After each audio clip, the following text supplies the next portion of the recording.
नमस्कार दोस्तों, मैं मनोज मिश्रा। आप देख रहे हैं यूनाइटेड भारत। बात निकलेगी तो दूर तलक जाएगी। ये बात कई बार हमने अपने किंवदंतियों में लोगों की जबान से सुनी है।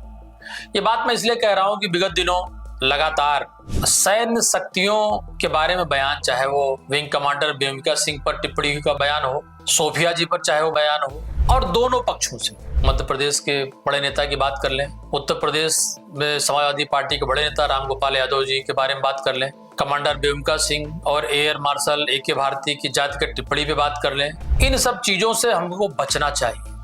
ये बात मैं आपसे इसलिए कह रहा हूं कि उन पर प्राउड करने का दिन है। अगर इस पर सवाल उठता है कि देश का रक्षा मंत्री, देश के प्रधानमंत्री उन सैन्य बलों के साथ में जाकर के वीडियो शूट करा रहे, फोटो शूट करा रहे, या उनसे मिल रहे हैं, उनको बधाई दे रहे हैं, उनका वेलकम कर रहे हैं, तो ये वेलकम का वक्त है। उन्होंने एक बड़ी जीत हासिल इसलिए की है कि इस बात पर किसी को कोई किंतु परंतु नहीं होना चाहिए कि 22 अप्रैल पहलगाम की घटना के बारे में जितना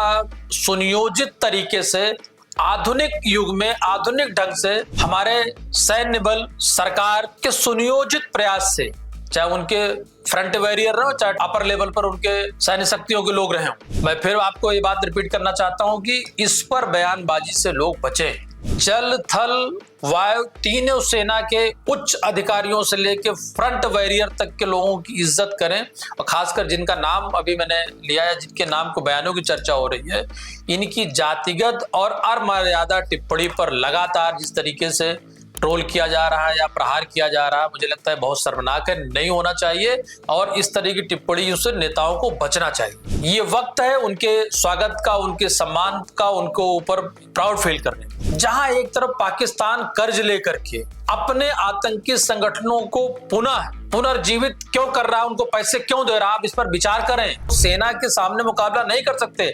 आतंकवादी होता है, गुरिल्ला तरीके सवार इस तरीके से इनोसेंट पे आकर वार कर सकते हैं। अगर उनको, आप सोचिए, कर्ज के पैसे पे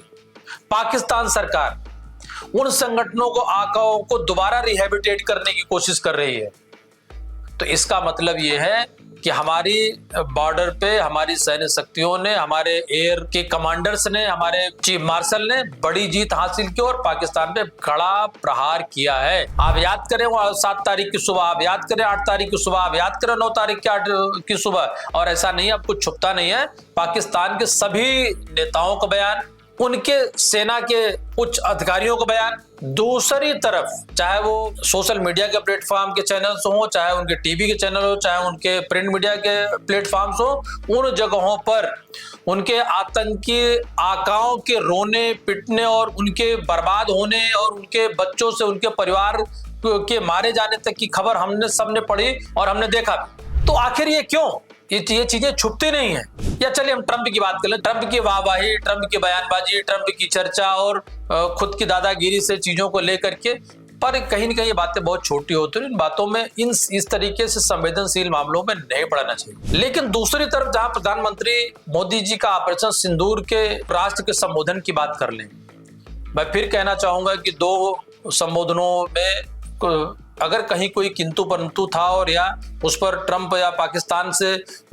मैत्री नहीं बल्कि युद्ध विराम को लेकर की कोई छाया रही होगी, तो वो अंतिम बयानों में बहुत सख्ती से, चेतावनी के साथ बिंदुवार उन्होंने सब चीजों को दूर किया और खत्म करने का प्रयास किया, और कहा कि हमारा जवाब निर्णायक है, भविष्य में निर्णायक ही रहेगा। ऑपरेशन सिंदूर उन्होंने बंद नहीं किया, बल्कि हमने उचित कार्रवाई करके अभी उसको रोका हुआ है। पड़ोसी देश अगर उस तरीके की घटनाएं दोबारा करने के बारे में विचार करता है, तो उसका हम कड़ा मुकाबला ही नहीं करेंगे, बल्कि भारत, अब नए भारत के बारे में चर्चा होती है। ये भारत, वो नया भारत जो घर में घुस के मारता है, और घर में घुस मारने की परंपरा हमने फिर से रिपीट की। आप याद करिए वो घटना जब पाकिस्तान में क्रिकेटर श्रीलंका की टीम खेलने गई थी, तो किस तरीके से बम विस्फोट हुआ और कैसे कैसे लोग वहां मारे गए। तो आतंकवादी देश के साथ अंतरराष्ट्रीय स्तर पर अन्य देशों को भी विचार करना और सोचना पड़ेगा कि हम जिस देश को फंडिंग करके हम ये विश्व के संगठनों का जुटा हुआ पैसा हम अगर उसको दे रहे हैं, और वो आतंकवादी संगठन उनके आकार या उनकी बिल्डिंगें या उनके लोगों को जिस तरीके से भारत ने इस हमले में तोड़ दिया, खत्म कर दिया, अगर उसको पुनर्वासित करने को लेकर के इस पैसे का यूज होता है तो वो पैसा भी सुरक्षित नहीं है, उसकी शर्तें भी सुरक्षित नहीं है, वो शर्तों के खिलाफ है। इस पर भी उन देशों को विचार करना चाहिए जिनकी थोड़ी बहुत भी सिंपैथी उस पाकिस्तान के साथ हुआ करती है। हम किसी की सिंपैथी के मोहताज कभी नहीं थे, न 47 में न 2025 में, लेकिन हमें थोड़ी सी चिंता होती है कि हमारी सैन्य शक्तियां, नारी शक्ति, चाहे वो कमांडर भूमिका सिंह जी हो, चाहे वो सोफिया जी हो या अन्य सैनिक, अगर उनके बारे में किसी भी दल का कोई भी नेता कोई टिप्पणी करता है तो निहायत ही शर्मनाक है और इस पर कानूनी कार्रवाई होनी चाहिए, बिना किसी भी पार्टी, बिना किसी भी नेता, बिना भी किसी उसको देखे। और इसकी शुरुआत आप देखिए पड़ोसी राज्य में मध्य प्रदेश की बात कर लूं, कौन आया कौन नहीं आया इस पर बात नहीं करते, कौन किसके साथ था, मुझे उस पर कोई इंटरेस्ट नहीं। लेकिन अगर आप एक ही भारतीय एयर मार्शल, एक ही भारतीय जाति की टिप्पणी करते हैं जिस पर देश प्राउड कर रहा है, एक तरफ जहां उनके नेता अखिलेश यादव पीडीओ को लेकर के, संविधान को लेकर के, राहुल गांधी या बाकी लोग लगे हुए हैं, वहां एक छोटा सा बयान कहां से कहां तक आपको पहुंचाता है। और योगी आदित्यनाथ जी का जो बयान आया कि देश के जवानों का अपमान,